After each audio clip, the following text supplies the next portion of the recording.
Hello aspirants. अब हमने अभी तक पढ़ा हर्षा डायनेस्टी, ठीक है। अब हर्षा डायनेस्टी के बाद में हम देखेंगे कि कुछ नए और स्टेट्स हैं जो इमर्ज हुए हैं और उनका एक्सपेंशन, जिसमें फर्स्ट है वकाटकास, ठीक है। वकाटकास कौन थे? जिन्होंने सातवाहना को सक्सीड किया। सातवाहना डायनेस्टी के किंग्स को हराकर लास्ट में वकाटकास ने सक्सीड किया, ठीक। वकाटकास एक लोकल पावर थी, यानी लोकल ब्राह्मण्स थे, ठीक है, जिसको स्टैब्लिश, वकाटकास की पावर को स्टैब्लिश किसने किया? विंध्य शक्ति ने, ठीक है। वकाटकास जो है वो रिलेटेड टू गुप्ता है। हाउ?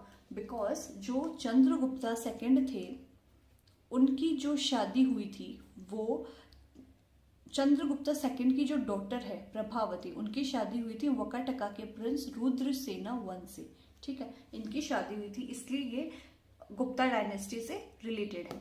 वकाटकास जो किंगडम है वो नॉर्दर्न महाराष्ट्र के साइड में था, ठीक है। नेक्स्ट जो डायनेस्टी आई, न्यू स्टेट आए थे, वो आए थे कदम्बास, ठीक है। नेक्स्ट आए थे कदम्बास, जो कि खुद को ब्राह्मण क्लेम करते थे। वो थे कि नहीं, लेकिन वो क्लेम ब्राह्मण करते थे खुद को। इन्होंने कौन सा एरिया कंट्रोल किया? नॉर्दर्न कर्नाटका। एन का मतलब नॉर्दर्न कर्नाटका। इनकी कैपिटल थी विजयंती और बनावसी, ठीक है। ये इनके स्टेट की कैपिटल हुआ करती थी। नेक्स्ट जो स्टेट था वो था चालुक्य, ठीक है। अब चालुक्य जो स्टेट है वो किसके द्वारा स्टैब्लिश किया गया? वो हमने देखा पुलकेशिन फर्स्ट के द्वारा ये स्टैब्लिश किया गया था 540 एडी में, ठीक है। ये लोग क्लेम करते थे, चालुक्यास क्या क्लेम करते थे? कि ये डिसेंडेंट ऑफ ब्राह्मणा है, जो कि मन्नु और मून, ठीक है। इनकी कैपिटल थी वटापी, जो मॉडर्न डे बादामी है, ठीक है। इन्होंने वकाटकास को डिफीट किया था, वकाटकास को हराया था, ठीक है। चालुक्यास ने वकाटकास को हराया था। चालुक्यन किंग जो पुलकेशिन सेकंड थे, उन्होंने हर्षा डायनेस्टी को भी हराया था, ठीक है। इनके टाइम पे बहुत सारे टेम्पल्स बनाए गए थे, जिसमें से एक है विरूपक्षा टेम्पल, ठीक है, एक है पापनाथा टेम्पल। अब इनके जो आर्किटेक्चर और लिटरेचर है उनके बारे में हम आर्ट एंड कल्चर में पढ़ेंगे, एंशिएंट हिस्ट्री में हम इतना ही पढ़ते हैं। नेक्स्ट जो स्टेट आया था वो आया था इक्ष्वाकुस, ठीक है। ये कब हुआ था? ये स्टैब्लिश किया था, किसने स्टैब्लिश किया था? इक्ष्वाकुस स्टैब्लिश किया था वशिष्ठपुत्र चंतामुला ने, ठीक है। वशिष्ठपुत्र चंतामुला ने स्टैब्लिश किया था। कहाँ पे था ये? कौन से एरिया में था? ये था ईस्टर्न पेनिनसुलर एरिया में, जो कृष्णा गुंटूर रीजन है वहां ये था। सातवाहना का एंड आ गया था उस वक्त इक्ष्वाकुस में। ये जो वशिष्ठपुत्र चंतामाला है, इन्होंने इक्ष्वाकुस स्टेट को स्टैब्लिश किया।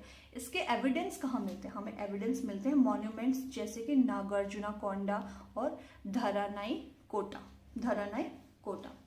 नेक्स्ट जो स्टेट इमर्ज हुआ था वो था पल्लवास, ठीक है।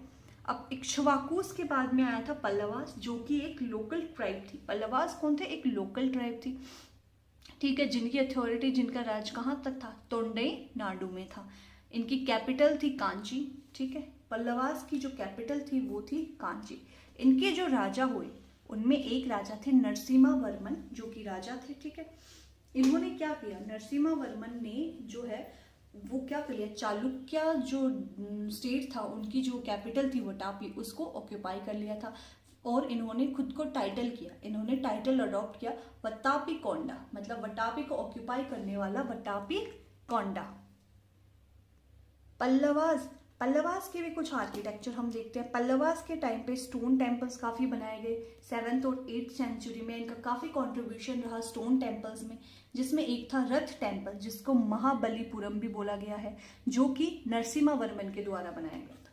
रथ टेम्पल जो है वो एक स्टोन टेम्पल है, जिसको नरसिम्हा वर्मन ने बनाया। कब? 7th एंड 8th सेंचुरी में। शो टेम्पल बनाया और कैलाशनाथ टेम्पल भी बनाया गया पल्लवास के टाइम पे।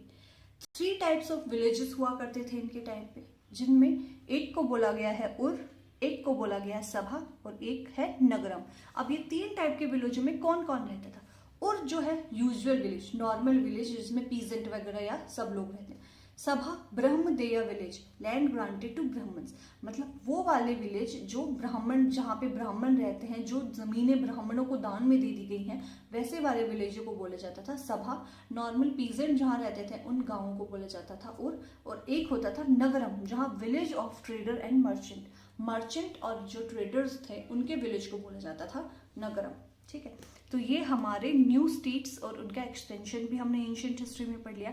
अब हमारा एक लास्ट टॉपिक बचा है एंशिएंट हिस्ट्री का, जो हम नेक्स्ट लेक्चर में पढ़ेंगे।